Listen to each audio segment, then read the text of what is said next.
AJ, we're good? Okay.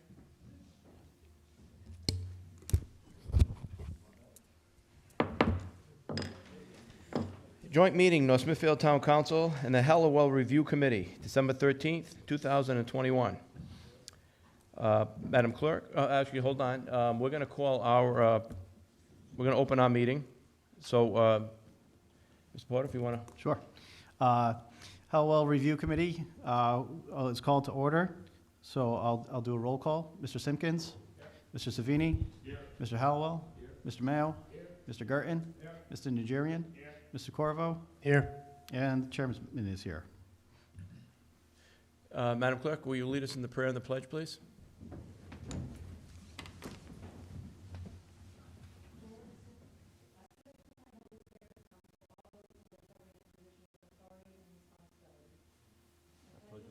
To the flag of the United States of America and to the republic for which it stands, one nation, under God, indivisible, with liberty and justice for all.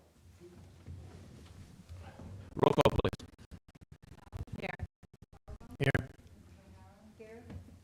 Here. Here. Okay, so what I'd like to do, when I spoke to Jeff about the way we're going to work this, is we're going to open up the public hearing at the end. First of all, what we're going to do is we're going to hear the presentation from WESTON and SAMPSON. Then we will, if anybody has any questions from either committee, among each other, or for WESTON and SAMPSON, we'll discuss that.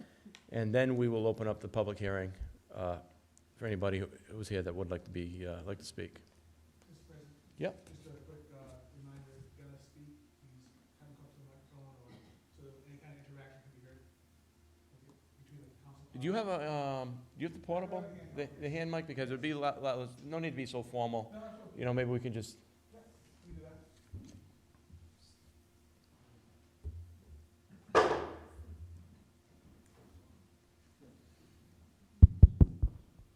Okay.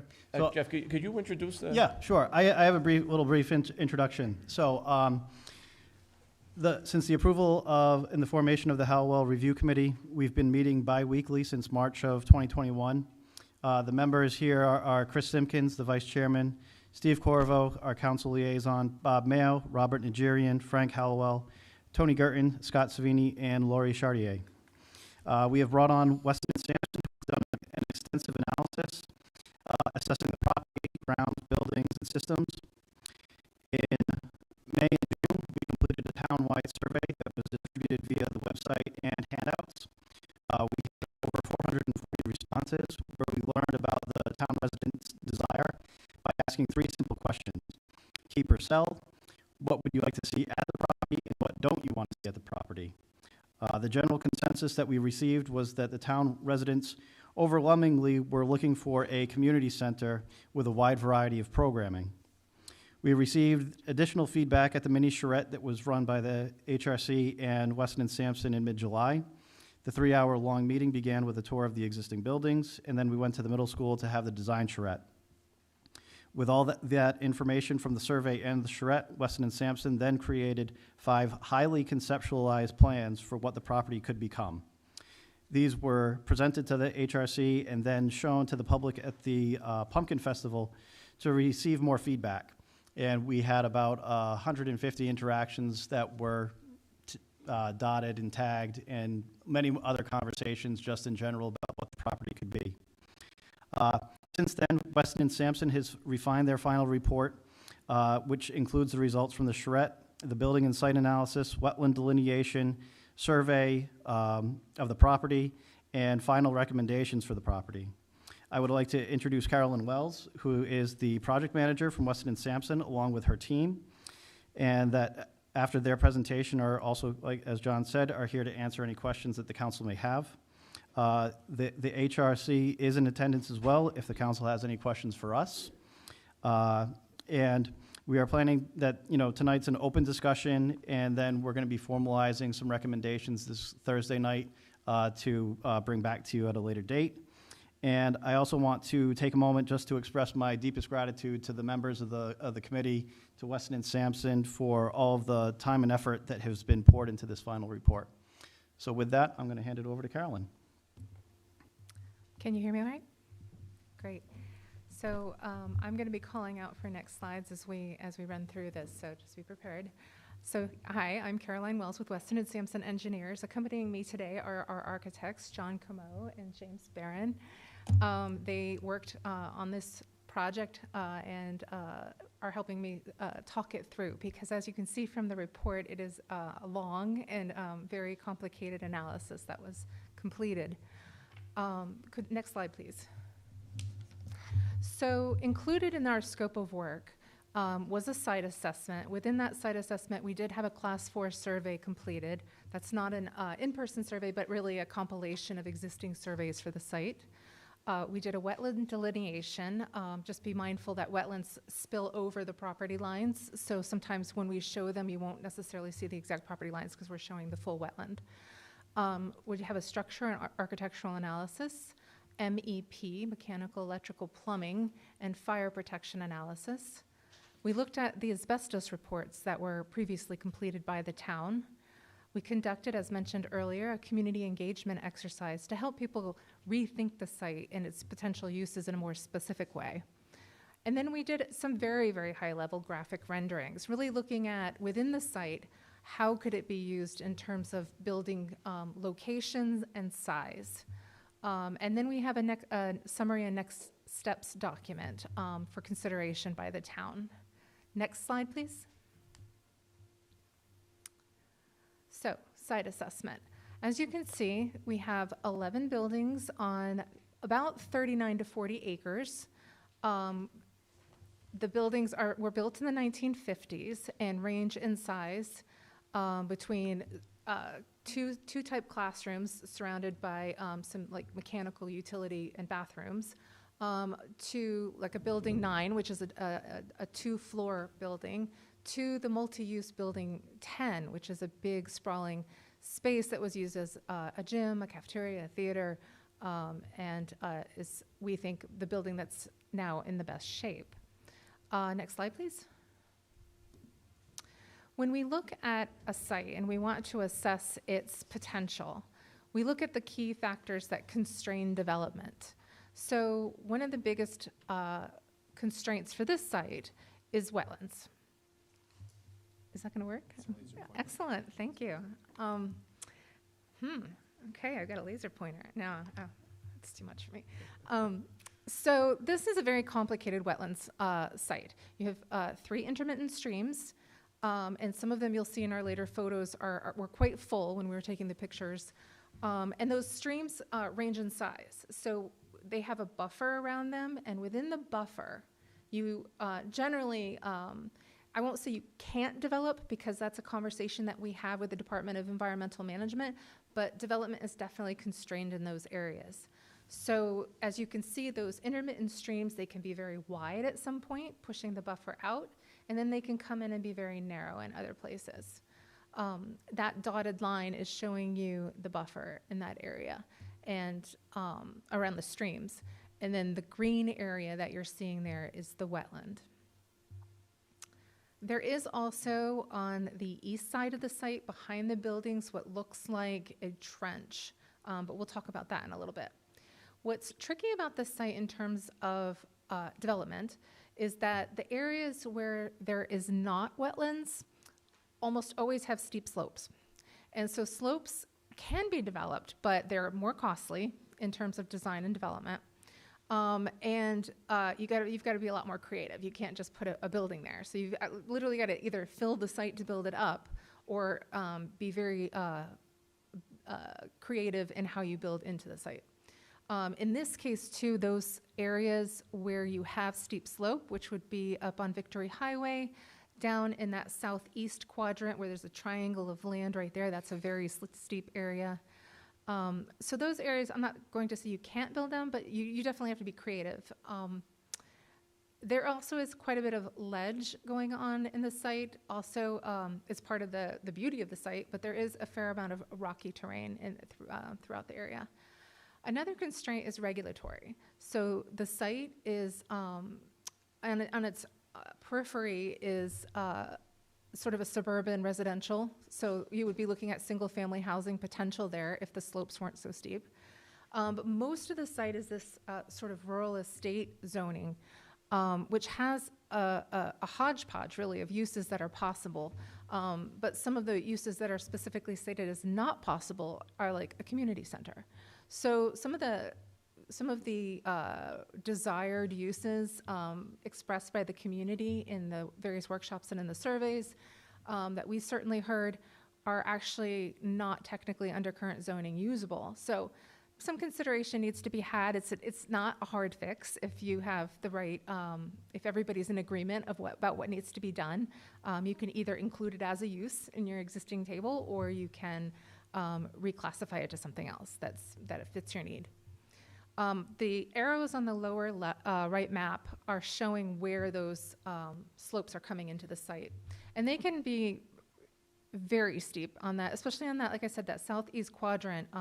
It gets to be, there's about an 80-foot drop in a very short span of space. So what I want to stress is, although this looks like a very large parcel with all kinds of possibilities, it's more complicated than that. There are little splices, like down on the southwest corner by the Colonial Apartments back there. There's a little wedge of very usable space back there that's a couple of acres. So as you rethink the site, there are little corners of it that might have some special unique ability to be redeveloped. Next slide, please. So our first task on the site assessment was really not just to look at the land, but also the access points and the paved surfaces on the site. So it looks like it's a road going in. It really isn't. It's considered a driveway, but it's a really wide driveway. So we did not feel that a second egress was technically necessary. You have about 28 feet there, but the condition of that driveway is not great. It's very, very cracked in some places. The guardrails, we'll show you in just a moment, are not up to good condition, and you don't have any stormwater controls. So you have that steep slope there, and the water is just basically rushing down. Let's just go to the pictures, and I'll show you on the next slides. Thank you. So it's a little washed out here. It's actually a lovely July picture. You can imagine how that was. There are no sidewalks coming into that driveway. Students had their own ways of getting into the site, but as we think about maybe a more public use, thinking about your pedestrian plan that you have or potential bikeways that could be added to the site might be something to think about. The condition of the driveway is not great. You could do a geoprobe analysis to understand whether you just need to resurface that driveway or whether it would really need to be milled down and completely reworked. Next slide, please. Oh, wait, sorry, can you go back one? I guess I could do that too. On the lower right there, you can actually see the guardrail. And it's not that it's not painted, it's actually rusted. And in this case, the guardrail actually does serve an important purpose. There's a very steep slope there, and if somebody, for example, were on an icy road and hit it, you want to make sure that it's actually going to do its job and hold in place. Okay, next slide. Okay, I won't touch it. Too much for me. The basketball courts, which obviously you can see that they're not in great condition. There's a lot of cracking and crazing. In there, the basketball nets and the fencing are in a dilapidated state, and there's growth occurring. Obviously, that's not usable at its current state. It doesn't meet ADA accessibility, so the similar recommendation on the geoprobes if you want to keep that surfacing as it is. Next slide, please. Same with the parking lot. The parking lot has no clear access for wheelchairs or anybody who may be in need of like a ramp or more accessible path. The condition of the lots are still in not great condition here. Next slide, please. I'm going to move on to the wetlands again, as I described before. So of the 39 to 40 acres of the site, about 21% is actual wetland, and another 30% wraps around that wetland as buffer. So that means that about 52% of the site is either wetland or wetland buffer and would require consultation with the DEM to use. And there are other means of doing that. But the freshwater wetlands regulations by the DEM are actually in the process of changing to a new set that will be effective in the new year. So we advise that maybe get somebody from the DEM on board and get that conversation started about what could be done in the buffer under the new regulations. That means that about 49% of the site is outside of the buffer. As I mentioned earlier, that does mean you still have slopes, so you still have other constraints to development. Next slide, please. And I should add, these pictures were taken in July, so that was when we had a lot of thunderstorms, a lot of rain. So it's showing a lot of water that maybe you wouldn't see normally, but in a way that's good. So that on the lower right was the man-made trench, which, although it is not technically a freshwater wetland, it does contribute to the wetlands and therefore would be something that the DEM would want to know about and monitor. You also have other drainage. There's a culvert up there that really requires its own analysis to see if it's serving a purpose right now or if any changes need to happen. There are some potentially low-cost solutions to stormwater drainage, particularly on the driveway and the parking lot. You might be able to handle that through a good landscape design. But right now, you have no stormwater management on site besides what we're seeing here. So next slide, please. On the structural and architectural, I'm going to hand it over to John. He's got his own. And he's going to talk you through the structural and architectural pieces. Thank you. My name is John Como. I'm an architect for WESTON and SAMPSON. We performed a kind of visual architectural assessment of the condition and other aspects of the buildings on the site. As Caroline mentioned, the buildings were constructed in 1956, mid-50s. It was kind of the heyday of putting asbestos in everything you could think of, and this, unfortunately, the school does have asbestos or suspected asbestos-containing materials in a good deal of the building fabric, including flooring, transite panels on the exterior elevations, probably in the Celotex ceiling tiles, probably in a lot of other places, roofing, mastics and cements and so forth.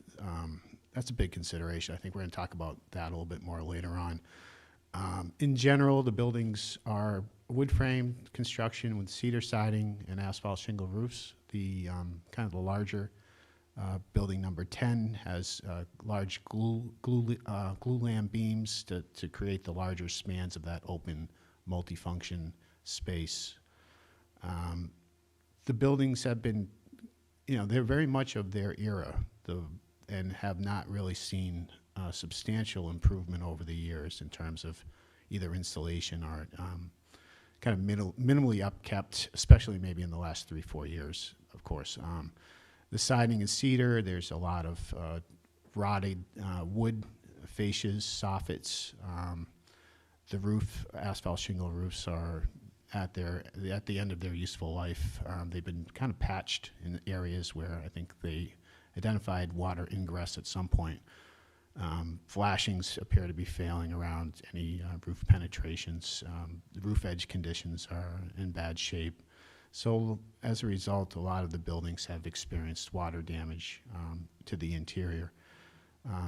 The water has found organic material, which has resulted in a lot of mold in a lot of buildings. I guess buildings 1 and 2 were abandoned even when the school was in use, and they kind of suffered the worst of it. They're very mold infested, I guess, and any kind of remediation work here would probably require gunning all the interior finishes down to the structural studs.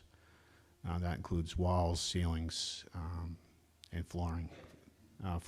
There have been minimal upgrades for ADA over the years. I think trying to rectify some of the original design, where as you kind of walk through this partee with a spine and node, the path, the central path, the outdoor path was originally stepped to get to from one side to the other. There have been modified ramps at the door entries and along that path to help increase accessibility, but they wouldn't meet the kind of the ADA requirements of today. The roof that protects that path, which now is kind of, it has a canopy along it to protect the path, but that canopy is extremely low in certain areas, especially where the path steps up. So there are points along that path where the headroom to the underside of a beam holding up that canopy is only 6'5". You'd want that to be a lot higher, and it's something that's kind of difficult to remedy. The photos show some of the deterioration that we noticed out there. Rotted wood fascias in the center, lower photo. Flooring that's asbestos, probably VAT, vinyl asbestos tile. The undersides of these roof overhangs potentially have asbestos in them. Windows are all single pane, wood framed windows. They appear to be original from when the building was built. There isn't any insulating glass in any of the windows. Windows along door entries into classrooms, the side lights are single pane and not tempered, which is quite dangerous. Next slide, please. So here's a couple of the typical classroom parties with the classroom on either side of the bathroom and mechanical space. The bathrooms, some of them have been kind of modified to improve their accessibility.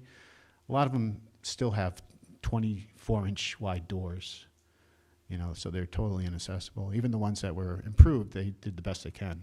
You made the best improvement that you could, but it's almost in a way technically infeasible to improve the space. There just isn't enough space to really provide a true ADA bathroom or a pair of true ADA bathrooms in these buildings. Again, roofing is in poor condition, rotting exterior building envelope, mold everywhere, which probably due, especially the last couple of years, to the lack of heating in the building. Next slide, please. So building 10, Caroline mentioned again earlier, was the multi-purpose building and probably in the best condition. It may have been heated over the last couple of years, which certainly helps the condition. It's also the largest open space. It has the probably, we looked at it in a non-biased way, but I think we understood that there might be a potential to reuse these. So this building, in our opinion, probably had the most potential for adaptive reuse. But even with that said, it would need substantial upgrades to meet current ADA, potentially current energy codes, and it does have a structure that appears that could be saved, but there would be substantial work and money involved in repurposing it. Next slide, please.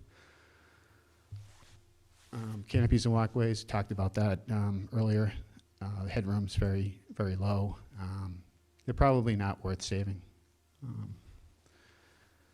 Metal roofs on them are in rough shape, and a lot of rotting on the steel columns as well. Next slide, please. MEP and fire. I'll talk briefly about this. The heating systems. One of the issues with this type of party is that you have 11 individual buildings with 11 individual heating plants, so it's not very efficient. So each building has its own heat, has its own electrical panel and so forth, sub-panel. All of this would most likely need to be replaced if you're going to entertain reusing the buildings. If you're looking at a change in use from education to assembly, most likely it would need to include fire protection, automatic fire sprinkler system. Next slide, please. Again, I won't talk too much more about that, but asbestos is everywhere in these buildings. Next slide. Okay, so that was the structural assessment. From this, though, or simultaneously to this, we were rethinking about the site in light of knowing the wetlands and the constraints that we were seeing, and thinking about what people want and what they expressed in the surveys and in the mini charrette. It's not exactly very clear here, but what we were hearing was that people really saw the site as a place for peace, for recreation, for relaxation, place to take their dog, a place to throw a frisbee, place to enjoy nature. A number of people mentioned a lack of community space dedicated for seniors' use. Also, people said that youth don't have an indoor space to do sports or clubs or anything either. So the idea of a multi-purpose community type center really emerged as something that people agreed on, with a lot of recreational possibilities, flexible space, something that built off of the community garden that people were enjoying, still maintaining some of its educational capacity, perhaps to teach classes or something to do with the community garden.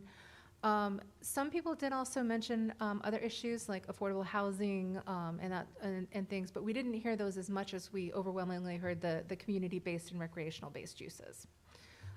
So we built our graphic renderings based on those. As Jeff said, they're very high level, just suggestive. But let's just go through them very quickly. Next slide, please. So the first concept, we thought this was, at the time, one of the more likely scenarios where some of the buildings would be demolished and some of the buildings would remain. In this way, you can expand that parking lot so it reaches around to the other buildings. And so that area where the former basketball court is really it can either be a new building or it can be what we put in as a yoga space and a fitness court, which some people at the mini charrette seem to like.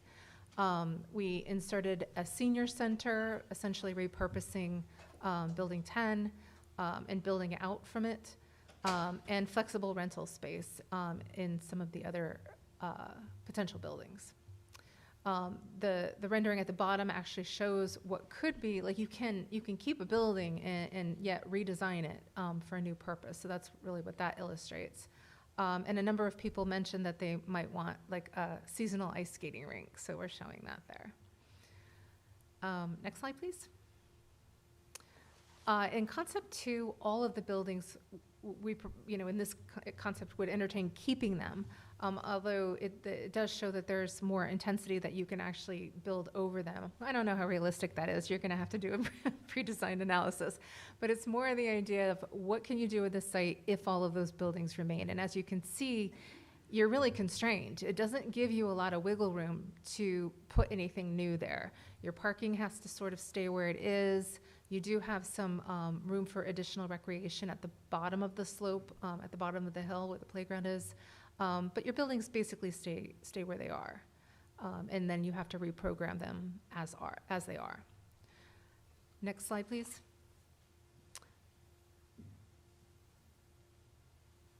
So this is the same idea, it's just showing it a little bit more close up. It's the bottom of the hill with a splash pad.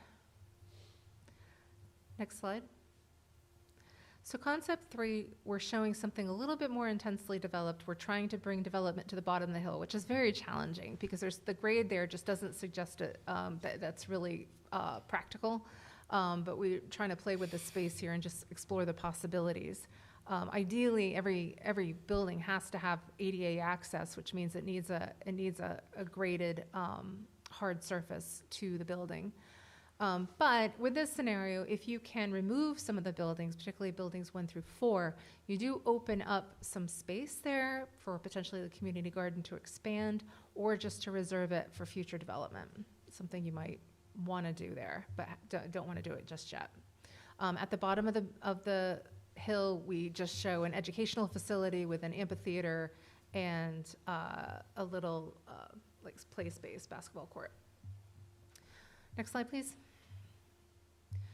concept 4, we didn't get into a lot of detail. In this idea, the idea is this: if we start putting uses together in bigger buildings, what does that do for the space? So here we keep the senior center, like the idea that a senior center should be fairly close to the parking lot, but move out other potential uses like a wellness center way out on the site. The problem with that is that if you want to keep things like a basketball court up on the top of the hill and proximate to your parking lot space, you really use up a lot of that developable envelope right up at the top. So you're going to have to get a lot more creative with any other spaces. It does make your parking lot a little bit constrained as well.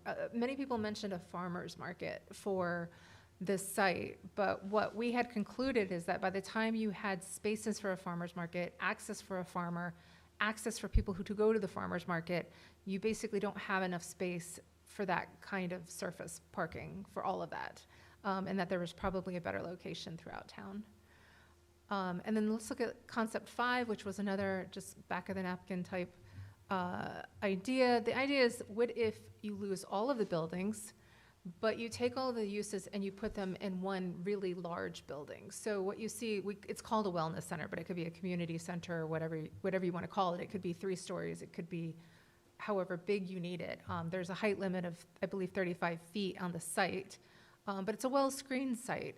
So the idea is that if you can sort of coagulate all of these uses into one structure, it really opens up the possibilities for the rest of the site.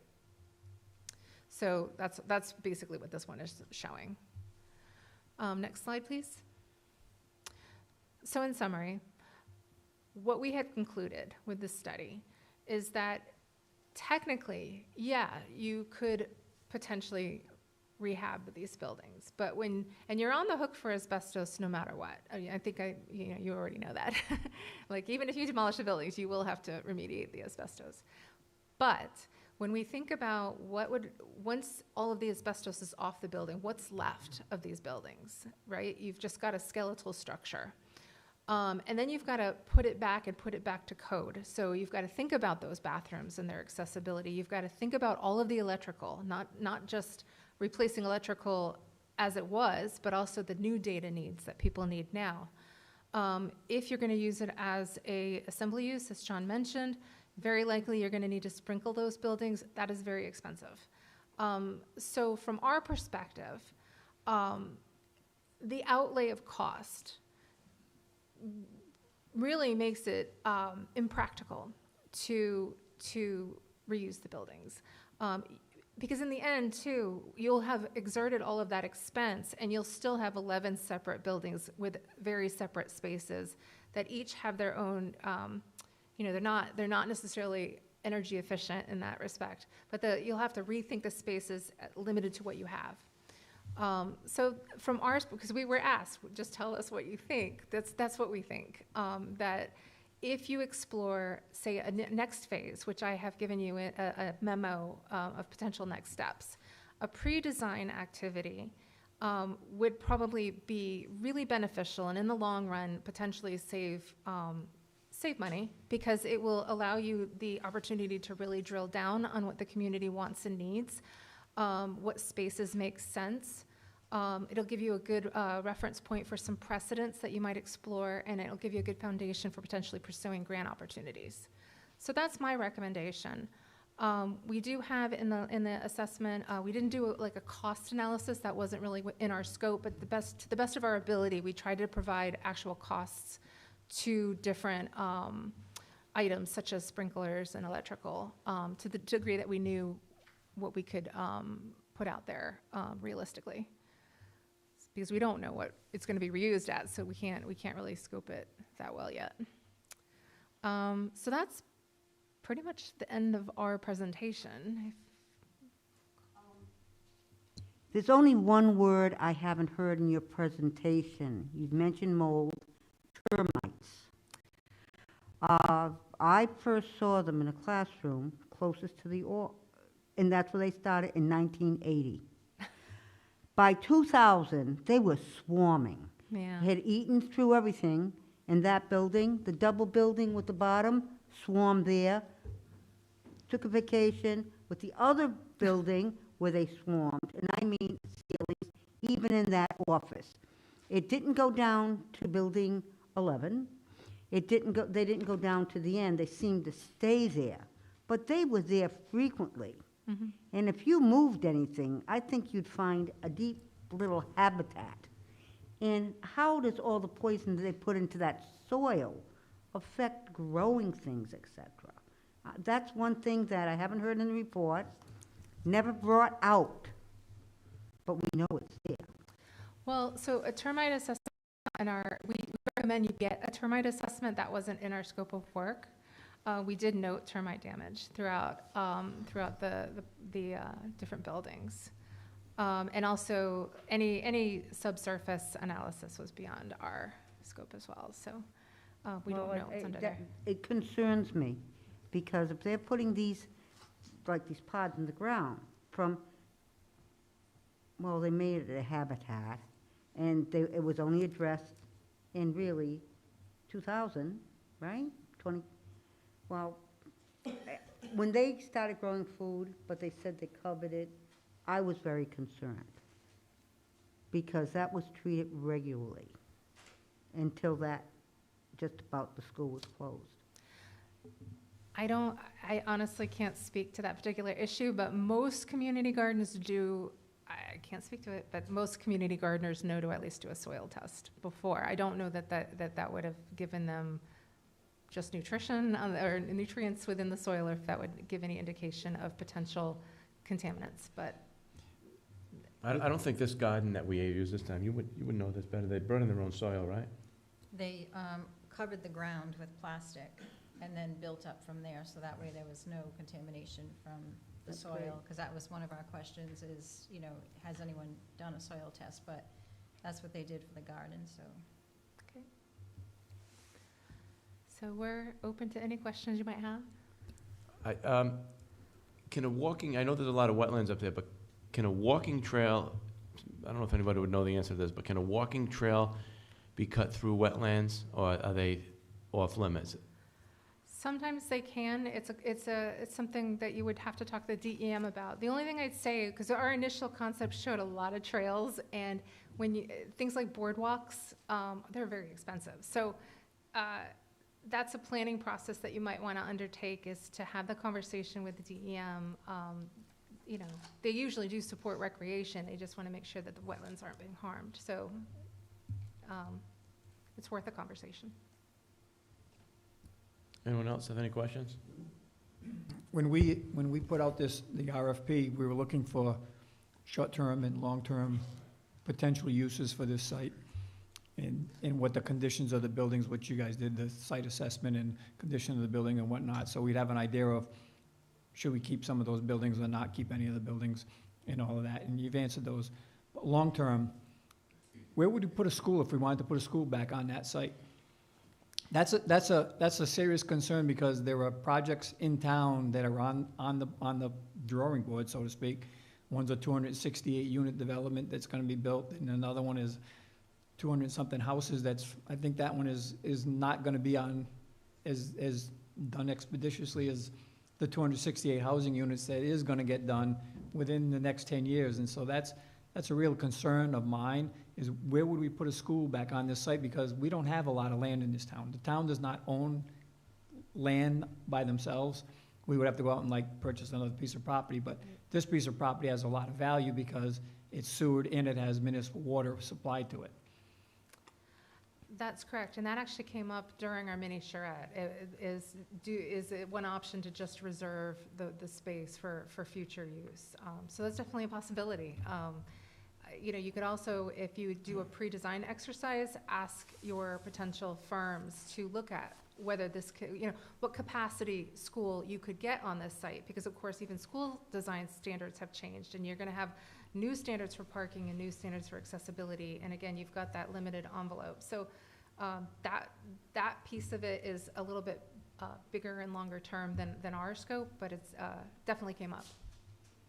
And some of the issues, like Mrs. O'Hara brings up the issue of termites and stuff. I was on the school committee when that was an issue, and one of the issues is you can't treat it by injecting chemicals into the ground, because your HVAC system runs in the slab, and it would get into the system. So it was one of those things that design of 50, 60 years ago, and trying to create things today, they're not working well together. Things just weren't working well together. And I should say that our assessment was just a visual assessment of what we could see out there, and we didn't do any kind of, employ any destructive means to look Yeah. behind the walls and you know, find termite damage everywhere, or, you know. Some buildings had them, and, because we did have a structural engineer go in and Yep. open up some places, and they did remediate the problem, so the buildings are structurally sound, but there is damage. You can obviously see some on the casings and in some of the doorways and stuff. Sure. It's very visible. But that was the issue that we were having, that we can't treat the ground because your ventilation system is in the slab. And I don't know if people realize that, and like you say, you've got 11 different heating systems in that building. Correct.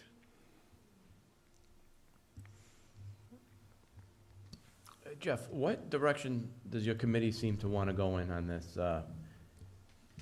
So we have been at this for, as I said, quite a while. So after really building the consensus with the community, we've really got a lot of good feedback on the concept number 5 that was presented, which is that single building. Could be a couple stories high, depending on, you know, what the programming is on it. That would be determined in kind of the next steps. But we really feel that after walking the site multiple times, hearing what Weston and Sampson has to say about the buildings, we just don't think that there's any value to keeping the existing buildings as they stand now. I said this last week. I understand there's the nostalgia of the Halliwell School. I went there for 4th through 6th. Completely understand how people have wonderful memories about the building and their time there. But we do have the opportunity to recreate some of that feel with new architecture, with new systems. We can create a more energy efficient building that's, you know, lower cost. We can use newer materials that we don't have to worry about termites eating. We can actually potentially use a steel structure instead. So our committee has really been all on the same page throughout this entire process, that we're feeling that ultimately the best use for the property is a community center with aspects for dedicated spaces for seniors and other dedicated spaces for other groups of our demographics in town. So that's really kind of the direction that we've been feeling that we're going to be going in this throughout this process.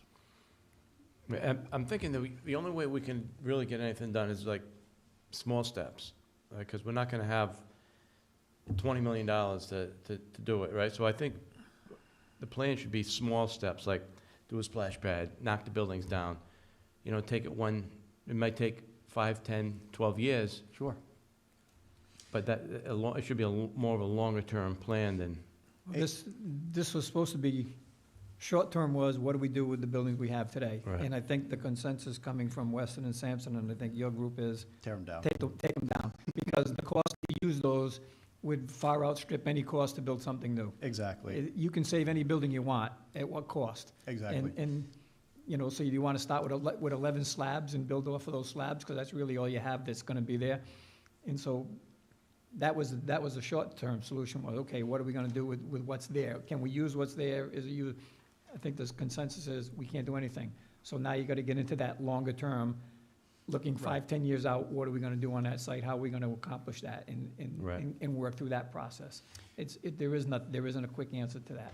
And I think that's another part of kind of the next steps that we're going to need, you know, approval from council to move forward on, is really come up with a master plan that then we can pick out and phase out as we move forward.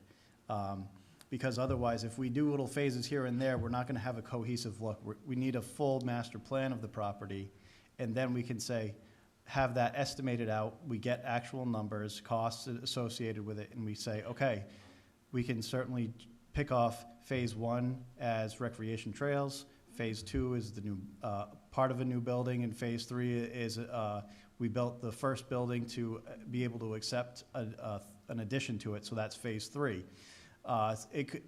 depending on how what the programming is in the building, it could be diced and sliced any way you really want it, and we can focus a priority on one over the other. That certainly could be a conversation as we progress and move forward. Anybody from the committee have anything to say? All right, you know what I'll do then? I'll open up the public hearing so that way there we can, if anybody else wants to just join in on this conversation. I'll entertain a motion. Can I ask my group, are you guys feeling okay? Because usually we all have a lot to say. Just checking. Well, I'll offer one thought. Oh. I need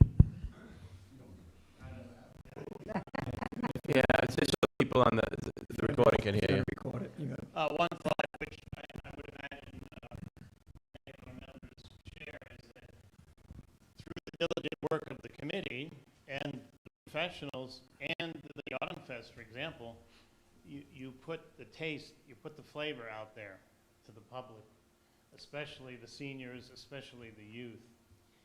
Now's the time to do something proactive. If we just put it in neutral or first gear and methodically go down an extended design period, the interest is going to wane. We all know that you've got the police department issue to deal with, so we know there's multiple expenditures, but I'm just fearful that if we put it in first gear instead of continuing, you're going to see the interest in the community follow that downshift. So I think they're ready to do something. They certainly seem to. Each one of us who was at the Pumpkin Fest got the distinct impression that they were behind something of substance. And you would hope by definition that would mean that they were willing to deal with the expenditure. But so I would urge that we do something moving forward in a progressive way.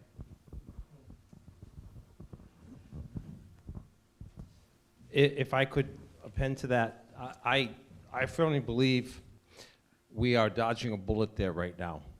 I think we have a safety issue. And I think we have been fortunate that it's not, I drove by there just the other day, and it looks like there hasn't been a whole lot of vandalism lately, but we know there has been. And I'm wondering when a building might go up in flames, or a kid may be playing down there and get hurt, or whatever it is. We have safety issues there, and I think they should be addressed as soon as we can afford to do so. So I would like to offer that. I think we need to look at phase one should be, certainly there's got to be asbestos testing or whatever is required prior, but to look towards demolition and cleaning up that safety issue as soon as possible. So you're in saying building 10, the gym, gotta go. Everything's good. Everything's gotta go. Well, I understand that building 10 could be reused, but how much money do we want to pour into a 70-year-old building before we have to actually take it down and do something else with it? While it might be feasible to do something with them right now, get the mold out there, fix the leaky roof, upgrade the electrical panel, put in a new mechanical system, how much do we want to pour into that before we say, okay, enough's enough? And I think at this point, it's not worth the return on investment by pouring money into a building that is now 70 years old and has all these energy efficient issues. As they said, we're changing the use of it. We need to put a sprinkler system in there. That's a big chunk of change. ADA So compliant. The list just goes on, and the dollars will add up, where we could be taking that money and applying it to a brand-new building. And I just think it would be a waste of I personally think it would be a waste of money. Okay. I just, just real quick, entertain a motion to open the public hearing at this time? Well, I was just gonna respond to Mr. Najarian and his comments that I'm not recommending that we slow this process down. I'm just looking at this, it's a longer-term process. It's not gonna, we start the process once this board determines with your recommendations that we go forward, yeah, then we start the process as best as abatement, demolition, if that's the case. And we also start that planning of, okay, what's gonna master plan gonna look like? And that's gonna take time. That's why I say 5 years, but I'm in no way saying, hey, let's back off and slow down on this thing. We need to keep moving it forward. That's the whole point of this thing. But it's a process that you have to follow. Okay, I'll entertain a motion, open the public Motion, hearing. motion to open the public hearing. We have a second? Second, Thank you. Roll call, Joanne? yes. Yes. Yes. Yes. Now, anybody from the public want to jump in on this? Hi, I'm Linda Tebow, 83 St. Paul Street in North Smithfield, and I agree with Mr. Najarian. You know, since all this started, the seniors have really been wanting a senior center. I've kind of told them that Building 10 probably would go down, but what I decided to do, because I'm going to be 78 shortly, and I'd like to see something in my lifetime, so I've begun at Scouters Hall. We have so many classes going there, and actually it's a bit of a wellness center, because you can have a senior center, wellness center, and actually that's what I developed at Woonsocket Senior Center. It's a wellness center. But anyways, so we've been using Scouters Hall. We share it. Sometimes there's issues, sometimes there's not. But everybody is really excited about it. It's the time. They want a senior center. We need to give them one. I'm meeting with John and Paul on Thursday, so that maybe we could make a few arrangements over there at Scouters to give us more time so that I can increase what we're doing there. But you're absolutely right. The people want it now, and they say, especially my peers are saying, will we see this in my lifetime? And, you know, I'm getting older every day, guys, so we're going to get going on it anyways. Thank you. Mr. Najarian? Just to follow up on the Building 10,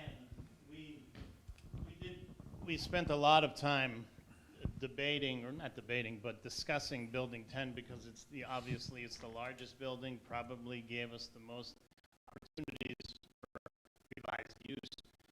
But then we looked at it and we said, you know, this was certainly my opinion, that you're taking architecture that's completely outdated. You're going to end up stripping everything off of it to become compliant. Now you're trying to force contemporary architecture into an existing structure that doesn't have a great deal of redeeming quality to it. If it was a masonry or stone structure that had significance to it, you could say, let's do whatever we can because it has that beauty. It's just another structure and now you're going to put a new next to something that's design is being forced by the old, and there didn't seem to be enough benefit for us to do that. But to reinforce, we were steadfast in saying that we really thought that demolition, for all of our sake, for the safety of the town from a liability point of view, and it communicates to the public that we are in fact doing something, is something we were urging you to consider. I have one thing to add too. Certainly a big part of the equation, maybe the biggest, is finances, right? And how we pay for this. And the fact that, like Paul was saying, long term, how do we look at this as a long-term expenditure? And I personally would like to see made known, where does the town stand financially? Where are we as far as current debt? What are we paying on current bond repayments? What's going to be retiring? Where exactly we stand? And then further, what do we have in reserves? And what do bond consultants say about our ability to borrow? And how much can we look at? So instead of making some of the mistakes the town has made in the past and not looking at the finances and the ability to do what we'd like to do, let's find out exactly how much money we have, what we can do with that money, and where we can go, and look at it long term in that manner. Anyone else? There's got to be something more. I think you guys have done a great job, especially what Tony just brought up. You're doing all this work knowing the elephant in the room is the money. Like, yeah, we can come up with the best idea, but you know, it comes down to money. But I from the beginning, I was agree with Linda. I mean, we need a senior center, you know, really, first and foremost.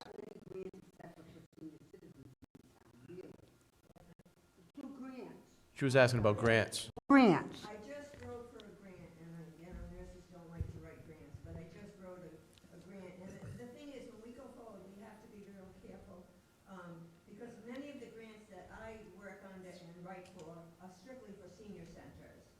So we're gonna need something someday that says senior center, so that we can apply for these grants, because that's what I'm paying for, that's how we're paying for what's going on right now. Yeah.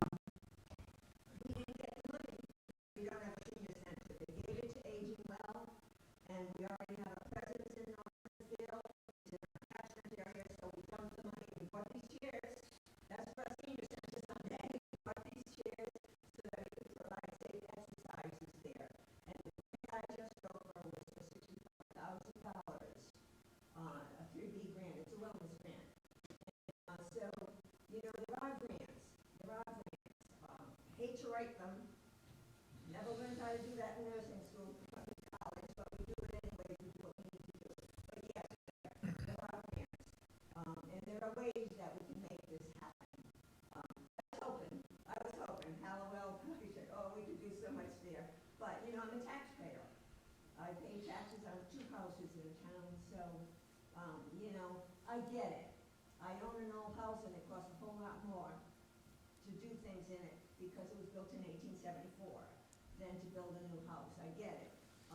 But in the meantime, if anything, that survey and all that has been happening now really, really mobilized the seniors in town. I mean, look at, they came up with what, 41% saying senior center. So we can make it happen. I'm disappointed too, but I get it.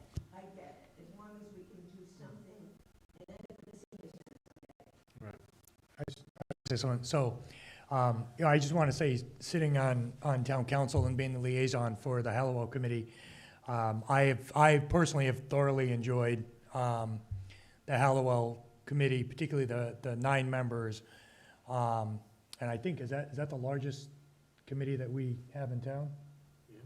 Yeah, so the fact that you would get 9 diverse philosophies of different people throughout town, different ages, different walks of life, different perspectives, and the fact, I don't think once we argued or you know, disagreed about some things, we may have had different opinions, but, you know, I think that I would be a big advocate to continue with the 9 on the committee now to, as was stated, take the next steps to continue to move this process along so that we're not sitting, you know, 6 months from now and saying, where are we going and what have we done?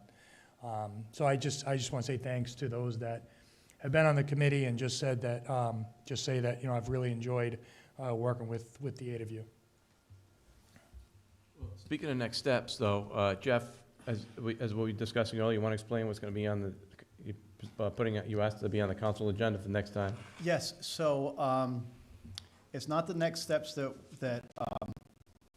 Carolyn and her team have outlined in the memo as far as design process goes and everything, but next week, the finance director had put out the RFP for asbestos abate testing and specification.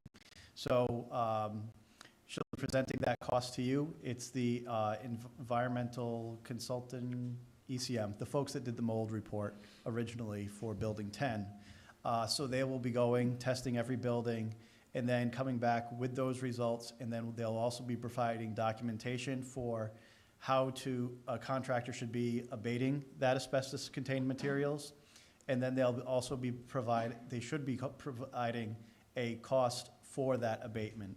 So it's basically a cost estimate to do that work. And then there should be another number in there for the demolition of the buildings. So that's going to be presented to you at your next council meeting to take action on through the finance director. She's doing that through the master price agreement list, going through that process. So it's definitely a necessary step we got to take. You're going to have to do it one way or the other. So if we were to keep the buildings, we would need to do it. If we were to demolish them, we would need to do it. Either way, you got to remediate the asbestos in the buildings. Exactly.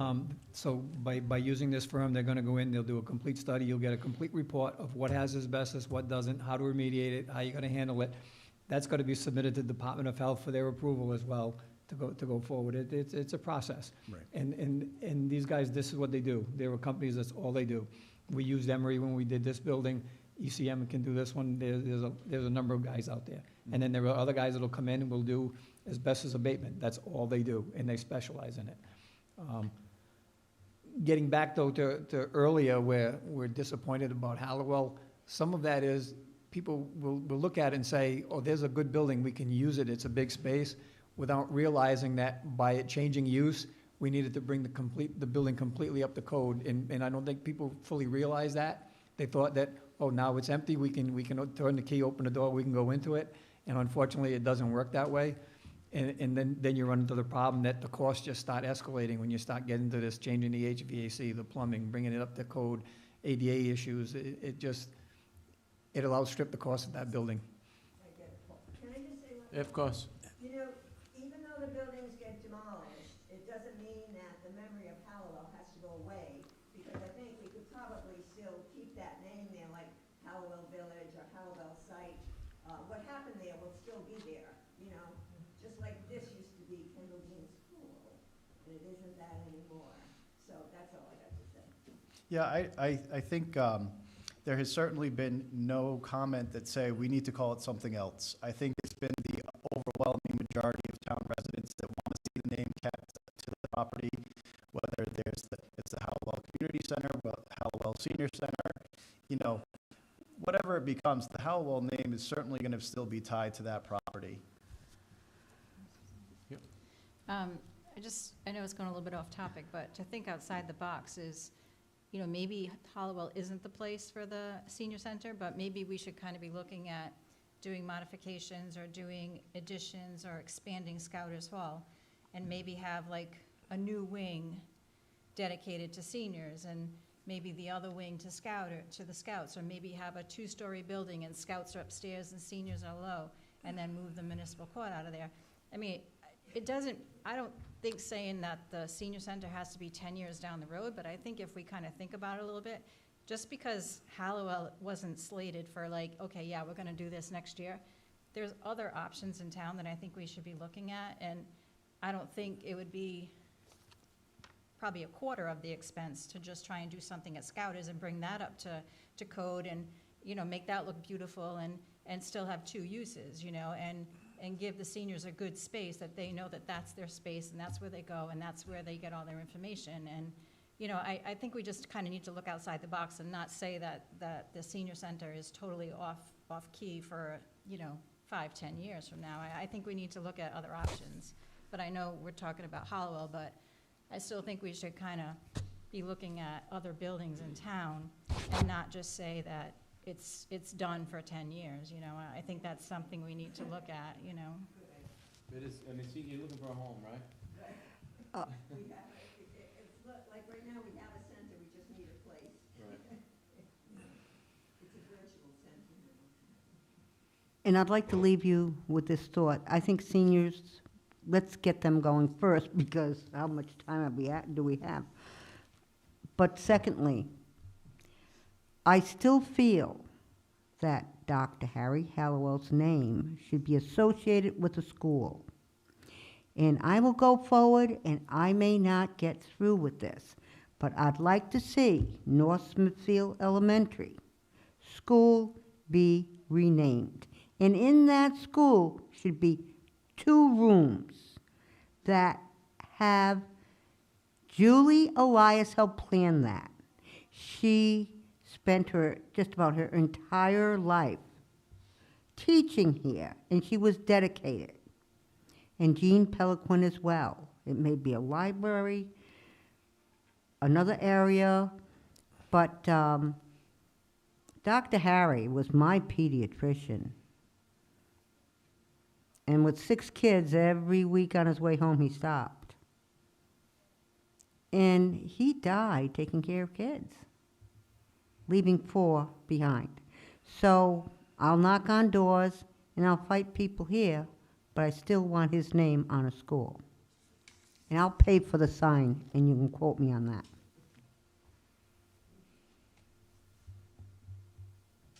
Anybody else? Comments, questions? No? So I think for us, as the Halliwell Review Committee, as I said, on Thursday night, we've listened to what's been said tonight, we really want to formalize our recommendations to you. So then probably at your next meeting in January, you'll have our written list of recommendations, and then you can take action on them how you see fit. And that will really be kind of the end of where our tasks have started and now ended, really with the current resolution as it's written. So Maybe you could, maybe your committee could give us a goals, so, you know what I mean? Like, okay, our first goal sure. is to do this. Okay, once we get this done, we'd like to move on to this. You know, small, like I said, small steps as we go along. We can give them new tasks. Yeah. Well, There's a lot of them. There's more than enough to do. We can give them new tasks. Well, yeah, one thing we'll have to do, though, is we'll have to have a discussion with the town solicitor to amend the Resolution. resolution, Okay.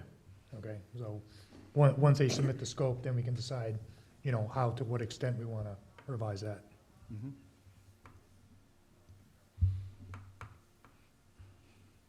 Anything else? Okay, just gonna take care of a quick little business. Did you want to say, you had the mic for a second, you don't want to? No, I was going to, and then Steve stole my comment, so, and Jeff. I did it read your nicely, mind, I could which see it, and I said, I gotta say we something. get the before mind meld Chris going does. on. But it was really that, you know, this part of the project has been about looking back and sort of evaluating where things stand, and now I hope that the council would move things forward. So I know that we've all been very invested and energetic, and it's sort of painful to get to this stopping point now because we want to keep going. So you know, we're going to finalize our recommendation this Thursday and deliver it to you, but I you know, anticipate part of that being a continuation of the project, so I hope that everybody can support that. No one of the committee has said, okay, enough of this, I'm done. But we're all very excited to continue our work moving forward. I think we all have a good rapport with each other. We've been able to really demonstrate that we're really here to listen a lot of the time for the community. So we're always still, you know, saying, you have our email addresses, you know where we are on Facebook, you know we meet here every other Thursday night. So our door is always open for folks to come and just voice their opinions. So I think we've really done a good job at listening and building that consensus. And I agree. Well, there's definitely an opportunity here, a rare opportunity to do something great, It's a great group. you know? Yeah. So I will entertain a motion over here to close the public forum, Motion to close public hearing? public hearing. Second? Roll call, please, Joanne. Yes. Yes. Yes? Yes. Yes. Then I will look for a motion for the Halliwell Review Committee to adjourn. So move from Mr. Mann. Do I have a second? Second from Mr. Halliwell. All in favor? Aye. Okay, I will entertain a motion to adjourn. Before you adjourn. Yeah. We need to take an action. We're not taking an action. We need to take an action. Need to accept this report. Okay. You don't want to accept this report, then they have nothing to do. Okay, you're right. Make a motion that we accept the report that was submitted by WESTON and SAMPSON dated September of 2021 for the town of North Smithfield, the land use study at Halliwell site. Thank you. Second? We have a second. Any discussion? Roll call, please. Yes. Yes. Yes. Yes. Before you adjourn, could I also ask that you accept the memo that was written on December 1st for recommendations for next steps? This other one? Yeah. The one that,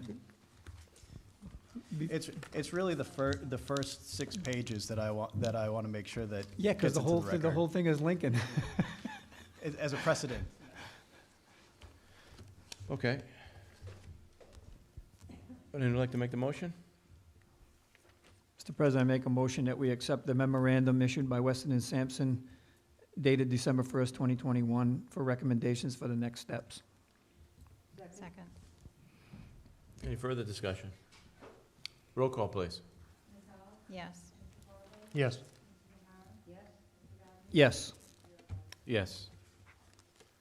We good? Motion to adjourn? Is there a second? Second. All in favor? Aye. Adjourned.